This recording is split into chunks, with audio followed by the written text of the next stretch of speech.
Welcome back to Pakistan. آج رات break میں جانے سے پہلے جاکرانی صاحب نے کہا کیونکہ متحدہ قومی موومنٹ ناراض ہے اس لیے وہ اس طرح کے الزام لگا رہی ہے. یہ بات درست ہے کہ 3 سال تک جب آپ بیٹھے ہوئے تھے تب تو آپ نے ایسا کوئی الزام نہیں لگایا کہ حکومت جو ہے وہ امریکہ کے ساتھ مل کے ہماری ایجنسیز کو اور فوج کو بدنام کر رہی ہیں, اور یہ سڈنلی 2 ہفتے میں آپ کہہ رہے ہیں کہ اتنی بڑی اسٹریٹجی چینج ہو گئی پاکستان پیپلز پارٹی کی. شہزاد ایسا نہیں ہے, اب تو گل محمد جاکرانی بیٹھے ہوئے نہیں ہیں تو میں جواب دوں گا تو پھر جواب دے دیں کیونکہ وہ تو اپنی بات کر کے چلے گئے نا. میں آپ کو بتانا چاہتا ہوں کہ 3 سال میں مختلف موضوع پہ کور کمیٹی کا اجلاس ہوتا تھا انکلوڈنگ بلدیاتی سسٹم. تو ہم سے کہا گیا کہ نیا مسودہ بناتے ہیں. ہم نے نیا مسودہ بنا کے دیا کہ جو 2001 کے سسٹم میں خرابیاں تھیں, جو یہ کہتے ہیں خرابیاں تھیں, ہم نے بولا بہتر کرو. ہم نے کہا تھا کہ نہیں, میں کمشنری نظام پہ نہیں بات کر رہا, میں صرف بات کر رہا ہوں کہ آپ لوگوں نے اسی تصور میں بات کر رہا ہوں. جب آپ کے سامنے ڈرون اٹیک ہوئے تھے تو الطاف بھائی نے ہی آواز اٹھائی تھی. الطاف بھائی نے کہا تھا ڈرون اٹیک بند ہونے چاہیے, کس قیمہ پہ انہیں بتایا جائے. اس کے علاوہ جب اسامہ کا واقعہ ہوا یا دوسرے واقعات ہوئے تو الطاف بھائی نے بیان دھڑل کا, اور میڈیا پہ ہی بات آئی, کور کمیٹی میں بات آئی, پریزیڈنٹ سے بات کی, پیم سے بات کی.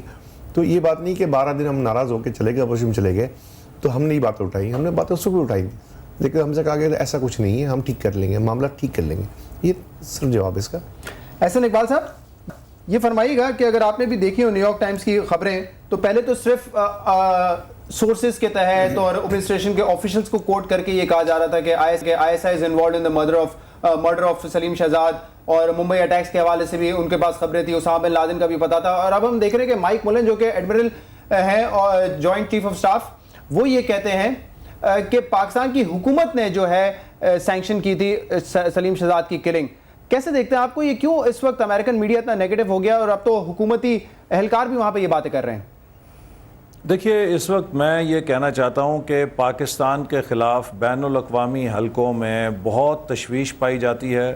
کنویں کا مینڈک بند کر نہیں سوچنا چاہیے. ہمیں دیکھنا چاہیے کہ اس وقت دنیا کے اندر رائے عامہ 2 مئی کے واقعے کے بعد تقریباً تبدیل ہو چکی ہے, اور بہت غیر معمولی حالات ہیں جن کا پاکستان کو سامنا کرنا پڑ رہا ہے. اس وقت ہمیں لیڈرشپ کی ضرورت ہے کہ جس کے پاس ویژن ہو, جس کے پاس فار سائٹڈنس ہو, جس کے پاس تدبر ہو, جو قوم کو یکجا کر سکے, جو چھوٹے چھوٹے کھیل نہ کھیلے. اس وقت پاکستان کے بہت وائٹل انٹرسٹ جو ہیں وہ داؤ پر لگے ہوئے ہیں. دنیا میں یہ احساس پایا جاتا ہے کہ پاکستان کو وہ دھکیل کر ایک خطرناک ملک قرار دینا چاہتے ہیں کہ جہاں پر کسی قسم کی, میں اس حد تک جاؤں گا کہ ڈی نیوکلرائزیشن کی جو تھیوریز ہیں وہ بھی بہت سرگرم ہیں. وہ یہ کیس بلڈ کرنا چاہتے ہیں کہ یہ ملک اس لائق نہیں ہے کہ اس کے پاس نیوکلیر کیپیبلٹی ہو.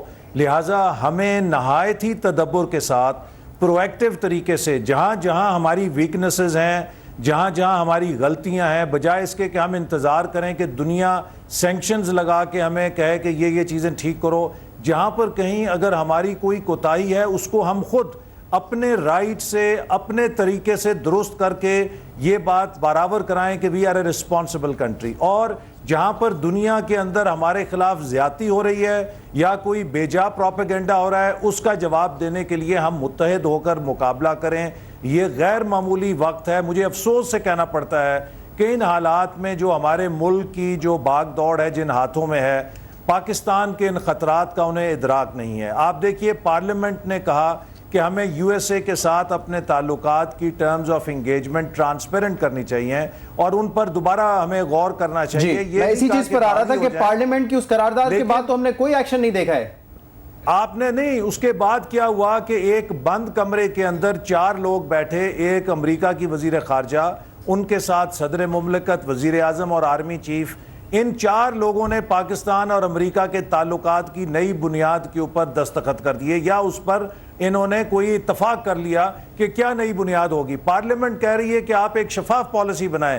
ادھر 4 لوگ, 3 پاکستانی اور ایک وزیر خارجہ امریکہ کے بیٹھ کے مستقبل کی باتیں کر رہے ہیں. جو بھی اس طرح کے بند کمروں میں فیصلے ہوں گے, جو بھی شخصیات کے گرد فیصلے قوم کے مفاد کے ہوں گے, ان کا نتیجہ شرمندگی کی صورت میں نکلے گا, جگ ہنسائی کی صورت میں نکلے گا. اور جو بھی پالیسی شفاف طریقے سے بنائی جائے گی اور قومی اداروں کے ذریعے بنائی جائے گی, اس سے پاکستان کی ڈگنیٹی، پاکستان کا وقار کا دفاع کیا جا سکے گا۔ اس کے ساتھ میں آپ کو یہ ضرور کہوں گا کہ اس کے اوپر بھی پروگرام کیجئے کہ آج حکومت کی اکنامک پالیسیز پاکستان کے لیے ایک سیکیورٹی تھریٹ بن گئی ہیں۔ آئی سی آئی جیسی کمپنی جو 1936 سے یہاں پر انویسٹمنٹ کیے ہوئے تھے، آج وہ بھی ڈائیویسٹ کرنے کا فیصلہ کر رہے ہیں اور اس ملک کو چھوڑنے کا فیصلہ کر رہے ہیں۔ شیل جیسی کمپنی مجھے اطلاعات ملی ہے کہ انہوں نے بھی پاکستان کو واچ لسٹ پر ڈال دیا ہے۔ یہ وہ چیزیں ہیں جو حکومت کی اکنامک مینجمنٹ نے آپ بالکل درست کہہ رہے ہیں، اور میں نے پوچھنے کی کوشش کی تھی جاگرانی صاحب سے، اور اس سے ہمارے 4 finance minister, 4 governor state bank کے تبدیل ہو چکے ہیں۔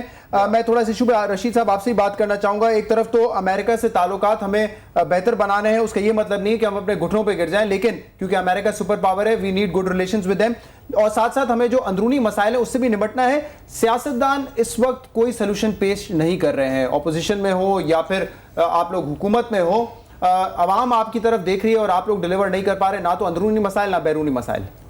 شہزاد، اکنامک ایجنڈا جو احسن بھائی نے بتایا ابھی، ہم اس مشکل سے دوچار ہیں، لیکن ہماری جو ایم کیو ایم کی ٹیم تھی 2-2.5 مہینے ان کے ساتھ نیگوشیٹ کرتی رہی اور روڈ میپ دیا۔ وہی روڈ میپ جب ہم نے آئی ایم ایف سے ڈسکس کیا شہزاد، تو آئی ایم ایف نے کہا کہ جو روڈ میپ آپ نے بنایا ہے، جو ہوم ورک آپ نے کیا ہے، اگر اس پہ پاکستان چلے تو پاکستان کا ڈیفیسٹ بجٹ نہیں ہوگا، سرپلس بجٹ ہوگا۔ اگر آپ کرنا نہ چاہو تو کوئی آپ سے گن پوائنٹ پہ کرائے گا تو نہیں، ہم صرف مشاورت کر سکتے ہیں، بتا سکتے ہیں ان کو۔ جیسے احسن بھائی نے کہا کہ اسٹیٹ بینک گورنر نے استعفیٰ دے دیا، کیوں دیا اس نے؟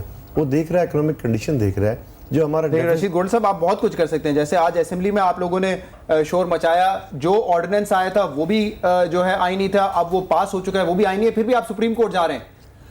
میں آپ سے کیا کہہ رہا ہوں کہ ہم نے تو ہر ایشو پہ آواز اٹھائی، ہمارا جتنا حصہ ہے اسمبلی کے اندر ہم نے اس سے زیادہ کام کیا ہے، اکنامک ایجنڈا ہو، لا اینڈ آرڈر ہو۔ لیکن جب رحمان ملک صاحب انٹیریئر منسٹر صاحب یہ کہیں کراچی میں اگر انتہا پسند اور دہشت گرد مل گئے تو بہت خون خرابہ ہوگا، یہ کام کس کا پکڑنے کا؟ میرا کام تو نہیں ہے، میرے پاس تو وہ اختیارات نہیں ہیں۔ جن کے پاس اختیارات ہیں وہ چاہتے ہیں کہ تصادم کی طرف ہو اور تصادم کی طرف ملک جائے۔ ٹھیک ہے، اقتدار جو ہے وہ پاکستان پیپلز، میں بھی آپ کے جواب دے دوں کہ آپ نے کہا سیاستدان کوئی سلوشن نہیں دیکھ رہے۔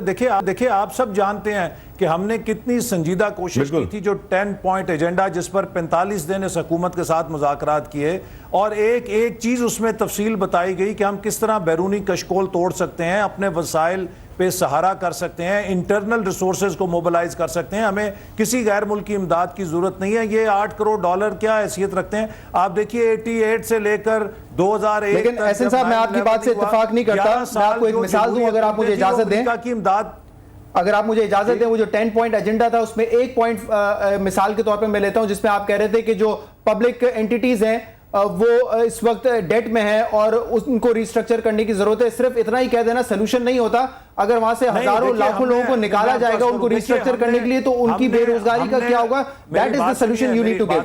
جی نہیں شہزاد صاحب، دیکھیے ہم نے یہ کہا تھا کہ یہ 400 کروڑ کا جو خسارہ ہو رہا ہے اس کی بنیادی وجہ وہاں پہ وہ کرونیز ہیں جو لگائے گئے ہیں۔ ہم نے کہا تھا کہ آپ اخبارات میں اشتہار دیں، وہاں پر پروفیشنل میرٹ کے اوپر چیف ایگزیکٹیوز لے کر آئیں، ان تمام اداروں کے پروفیشنل مینجمنٹ بورڈز بنائیں۔ یہ کوئی تھیوری نہیں تھی۔ 97-99 میری بات سن لیں نا پلیز، میری بات سن لیں۔ 97-99 میں ہم نے ڈوبے ہوئے بینکوں کو اس طرح ٹرن اراؤنڈ کیا تھا۔ پاکستان کے وہ بینک کے جو کتنے 100 ارب کے خسارے میں تھے، آج وہ اگر ایک پروفیٹیبل ادارے ہیں تو ان کو ہم نے ٹرن اراؤنڈ کیسے کیا تھا کہ best and the brightest Pakistani professionals کو لائے، ان کو موقع دیا، انہوں نے ان اداروں کو ٹھیک کر دیا۔ پی آئی اے آج پاکستان کی جو ہے یہ ایشیا کی بہترین ایئر لائن بن سکتی ہے، چونکہ جتنی ایتھنک اور کیپٹیو مارکیٹ اس کے پاس ہے اوورسیز پاکستانی، اس کی اتنی ایتھنک مارکیٹ کسی ایئر لائن کے پاس نہیں ہے۔ 2001 میں مینجمنٹ کی ضرورت ہے۔ 2001 میں عشرت حسین صاحب نے جب وہ اسٹیٹ بینک کے گورنر تھے، انہوں نے کہا تھا کہ بینکوں کے قرضے معاف ہو جائیں گے، وہاں سے بینکیں جو ہیں وہ پروفیٹیبل ہوئی تھی 2001 کے بعد۔ جس ایس آر او کو آپ بھی تنقید کا نشانہ بناتے رہے کہ وہ قرضے کیوں معاف کیے گئے تھے۔ جو آپ ابھی انٹرویو کر لیجئے، ڈاکٹر عشرت حسین صاحب کے انٹرویوز آن ریکارڈ پر ہیں کہ پاکستان میں صرف 2 ہی جنریشنز ہوئی ہیں اکنامک ریفارمز کی, ایک 1991 میں جو فرسٹ نواز شریف گورنمنٹ نے کی اور دوسری 97-99 میں سیکنڈ نواز شریف گورنمنٹ نے کی. انہوں نے کہا کہ ہم نے صرف کنٹینیوٹی رکھی ان ریفارمز کے اوپر اور ان اصلاحات کے اوپر ہم عمل کر رہے ہیں. تو financial sector reform, state bank کو آٹونومی, ان بینکوں کو پروفیشنل کرنا, یہ سب تو 97-99 احسن اقبال صاحب میں آپ سے ایک آخری سوال کرنا چاہوں گا. اگر حکومت اپنی ذمہ داری پوری نہیں کر رہی, اپوزیشن کا کردار بڑا اہم ہو جاتا ہے. ہمیں ایسا لگ رہا تھا کہ کوئی گرینڈ الائنس بنے گا, لیکن اب وہ نظر نہیں آ رہا, کیونکہ ایک پوائنٹ تھا کمشنریٹ نظام جس پر آپ لوگوں نے متحدہ قومی موومنٹ کا ساتھ نہیں دیا, اور ممکن ہے ایسی کافی ساری چیزیں ہوں جس پہ آپ لوگ ساتھ نہیں بیٹھیں گے, تو ایک گرینڈ الائنس تو ہمیں نہیں نظر آ رہا اپوزیشن میں. دیکھیے کبھی بھی اپوزیشن کے اندر اس طرح کا گرینڈ الائنس کے جس پر سب متفق ہو ممکن نہیں, چونکہ ہر پارٹی کی اپنی پالیسی ہوتی ہے. اگر وہ سب نکات پر متفق ہوں تو وہ ایک پارٹی کیوں نہ بن جائے. تو اس وقت ضرورت اس بات کی ہے کہ پارلیمنٹ کے اندر جو اس وقت بڑے ایشوز ہیں جس میں حکومت کی مس گورننس ہے, کرپشن ہے, سپریم کورٹ کے فیصلوں کی جو وہ دھجیاں اکھاڑ رہے ہیں, کراچی کے حالات ہیں, اور اس طرح کشمیر کے الیکشنز کی ریگنگ ہے, ملک کی اکنامک انویسٹمنٹ کی کلائمیٹ جو تباہ کی جا رہی ہے, اور جو حکومت اس وقت ملک کی قسمت کے ساتھ. ٹھیک ہے احسن صاحب, مجھے پروگرام یہیں پر وائنڈ اپ کرنا پڑے گا. چیزوں کا راستہ روکنا ضروری ہے. بہت بہت شکریہ احسن صاحب, آپ نے وقت نکالا CNBC پاکستان کے لیے, اور صاحب آپ کو بھی بہت بہت شکریہ شو پر تشریف لانے کے لیے. اس سے پہلے گل محمد جاکرانی صاحب بھی ہمارے ساتھ پروگرام میں تھے, ان کا بھی ہم بہت شکر گزار ہیں. PR@cnbcpakistan.com پر آپ ہمیں ای میل کر سکتے ہیں, اور ہمارے فیس بک پر بھی آپ ہمیں فیڈ بیک بھیج سکتے ہیں. اجازت چاہتے ہیں اور ملاقات کریں گے کل. اللہ حافظ.